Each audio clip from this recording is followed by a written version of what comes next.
자, 오늘은 미국에서 연봉이 가장 높은 직업들에 대해서 알아볼 건데요. 먼저 유학을 결정하는데 가장 중요한 부분을 차지하는 게 어떤 전공으로 어떤 공부를 할 것인지 이걸 텐데, 그렇다면 전공을 결정하는데 학생들이 가장 고려하는 사항들이 뭘까 생각을 해보면, 물론 이제 적성도 중요하고 취업이 잘 되는 전망 좋은 전공들도 중요하지만 그만큼 중요하게 생각하는 게 연봉이에요. 어쩔 수 없는 게 이제 미국 유학에 투자를 많이 했는데 그만큼 보상을 받을 수 있는 직업군을 택하고 싶어 하고, 결국은 그게 전공으로 이어지겠죠. 인기가 많고 취업이 잘 되는 전공들이 연봉이 높은 게 공식이기는 하지만, 그래도 이제 어떤 직업들이 미국에서 가장 높은 연봉을 자랑하는지 한번 알아보도록 할게요. 2025년 미국의 한 직업통계조사기관에서 발표한 미국 내 연봉이 가장 높은 직업들하고 그 직업들이 어떤 일을 하는지도 한번 알아보도록 하겠습니다.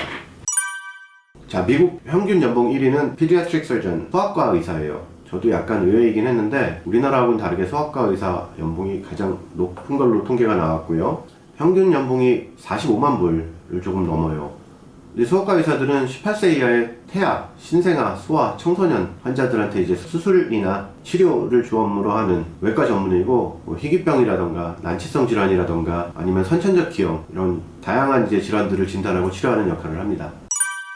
자, 연봉 2위가 카디올로지스트, 심장 전문의이고요. 연봉은 약 43만 불 정도 되고, 심장 전문의들은 잘 아시겠지만 심장하고 혈관 진단하고 치료를 주 업무로 하고요. 심전도, 심장 초음파, 심장 카테터. 카테터는 이제 간단한 관 같은 거를 심장 내부에 이렇게 삽입해가지고 어떤 문제가 있는지 진단하고 치료하는 기술이고요. 그 다음에 뭐 스텐트 삽입, 혈관 중재 시술, 뭐 이런 다양한 시술과 수술을 시행하는 전문의입니다.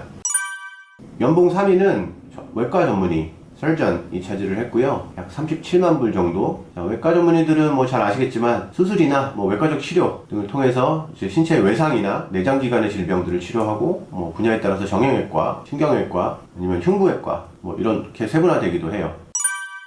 평균 연봉 4위가 오스파딕 설전, 정형외과 의사예요. 평균 연봉은 약 36만 5천 불 정도이고요. 정형외과 의사는 뼈, 관절, 그리고 근육, 신경, 이런 근골격계 외상을 치료하고, 특히 골절이나 관절염, 퇴행성 질환, 척추 질환, 이런 치료들이 주요 업무예요. 그리고 이제 전문 분야에 따라서 슬관절, 고관절, 척추, 손, 발, 이렇게 특정 부위로 나눠지기도 합니다.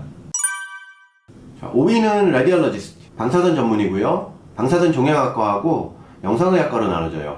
방사선 종양학과는 이제 방사선을 이용해서 암 치료 같은 치료를 주로 하고요. 영상의학과는 엑스레이나 CT, MRI, 초음파 이런 거를 이용해서 질병을 진단하는 분야예요. 평균 연봉은 약 36만 불 정도입니다.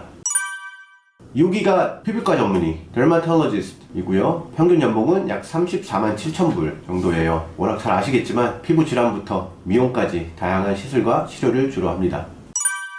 7위 Anesthesiologist, 마취과 전문이고요. 평균 연봉은 약 33만 6천 불. 이 마취과 전문의들 뭐 드라마에서도 워낙 많이 나오기도 하지만, 수술할 때 마취하고 관리하는 거, 그 다음에 이제 수술 후 통증 관리, 그리고 중환자들을 관리해야 돼요. 그 다음에 수술 전에 진단을 통해서 이제 수술 위험도도 예측을 해야 되고요.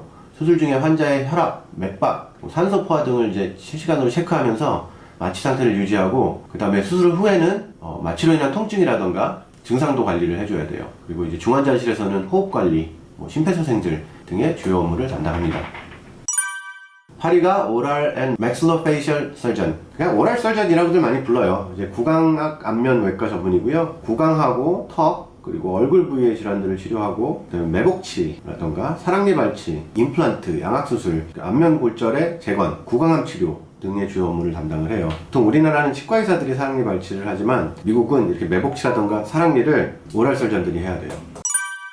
자, 9위가 운동선수예요. 유일하게 10위권 안에서는 의료계통이 아닌 직업인데, 물론 이제 상상을 초월하는 액수의 연봉을 받는 선수들도 있지만 전체적인 평균 연봉은 약 32만 8천 불 정도예요.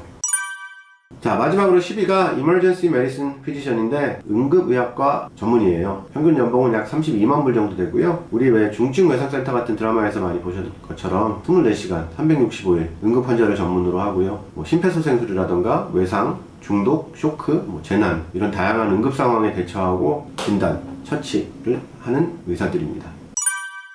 보신 것처럼 미국에서 10위권 안에 드는 대부분의 고연봉 직업들은 의료 관련 전문직들입니다.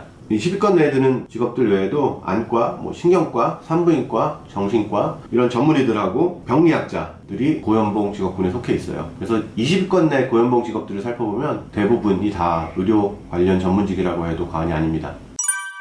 물론 직업을 선택하는 게 있어서 소득이 전부가 될 수는 없지만, 하지만 미국 유학이라는 것 자체가 굉장히 큰 비용을 투자를 해야 되잖아요. 그만큼 이제 전공하고 직업 선택에 있어서 중요한 부분을 차지하는 게 어쩔 수 없이 연봉입니다. 하지만 이제 미국 유학을 계획하시는 여러분들께서는 적성, 진로, 전망, 연봉 등을 모두 잘 고려하셔서 좋은 선택을 할 거라 믿습니다. 자, 미국 유학 상담은 SI학원과 함께 하시기 바랍니다. 감사합니다.